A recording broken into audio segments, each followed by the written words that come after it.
S, ಒಟ್ಟಾರೆಯಾಗಿ ಈಗ ಟೆನ್ಷನ್ನಲ್ಲಿಯೇ ಥೈಲ್ಯಾಂಡ್ನಲ್ಲಿ ಕಾಲ ಕಳೆಯಬೇಕಾದಂಥ ಸಂದರ್ಭ ದರ್ಶನ್ ಅವರಿಗೆ. ಥೈಲ್ಯಾಂಡ್ನಲ್ಲಿ ಶೂಟಿಂಗ್ ನಡೀತಾ ಇದೆ. ಅವರು ಅಭಿನಯಿಸ್ತಾ ಇರುವಂಥ ಡೆವಿಲ್ ಸಿನಿಮಾದ ಶೂಟಿಂಗ್. ಅದಕ್ಕಾಗಿಯೇ ಮನವಿ ಮಾಡಿಕೊಂಡು ಪರ್ಮಿಷನ್ ತೆಗೆದುಕೊಂಡು ಹೋಗಿದ್ದಾರೆ. ಸೊ ಅಲ್ಲಿ ಹೋಗಿ ಆರಾಮಾಗಿ ಶೂಟಿಂಗ್ ಮಾಡೋಣ ಅಪ್ಪ ಅಂತ ಅಂದರೆ ಇಲ್ಲೂ ಟೆನ್ಷನ್ನು. ಏನಾಗ್ಬಿಡುತ್ತೋ ಏನೋ, ಬೇಲ್ ರದ್ದಾದರೆ ಮತ್ತೆ ಜೈಲಿಗೆ ಹೋಗ್ಬೇಕಲ್ಲಪ್ಪ ಅಂತ ಟೆನ್ಷನ್ನು. ಸುಪ್ರೀಂ ಕೋರ್ಟ್ನಲ್ಲಿ ಬೇರೆ ಇಡೀ ವಾದ ಅಥವಾ ವಿಚಾರಣೆಯನ್ನು ನಾವು ಗಮನಿಸಿದಾಗ ದರ್ಶನ್ ವಿರೋಧವಾಗಿಯೇ ಇತ್ತು. ದರ್ಶನ್ ಅವರ ವಿರೋಧವಾಗಿಯೇ ಸುಪ್ರೀಂ ಕೋರ್ಟ್ ನ್ಯಾಯಮೂರ್ತಿಗಳು ಪ್ರಶ್ನೆಯನ್ನ ಮಾಡ್ತಾ ಇದ್ರು.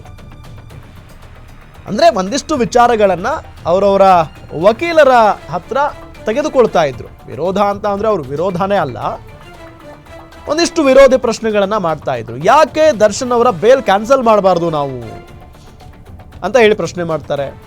ಅದಾದ ನಂತರ ಇಷ್ಟೊಂದು ಸಾಕ್ಷ್ಯಾಧಾರಗಳಿದ್ರೂ ಕೂಡ ಹೈಕೋರ್ಟ್ ಹೆಂಗೆ ಈ ಆರೋಪಿಗಳಿಗೆ ಬೇಲ್ ಕೊಡ್ತು, ಈ ರೀತಿಯಾದಂಥ ಪ್ರಶ್ನೆಗಳನ್ನ ಸುಪ್ರೀಂ ಕೋರ್ಟ್ ನ್ಯಾಯಮೂರ್ತಿಗಳು ಮಾಡ್ತಾ ಇದ್ರು.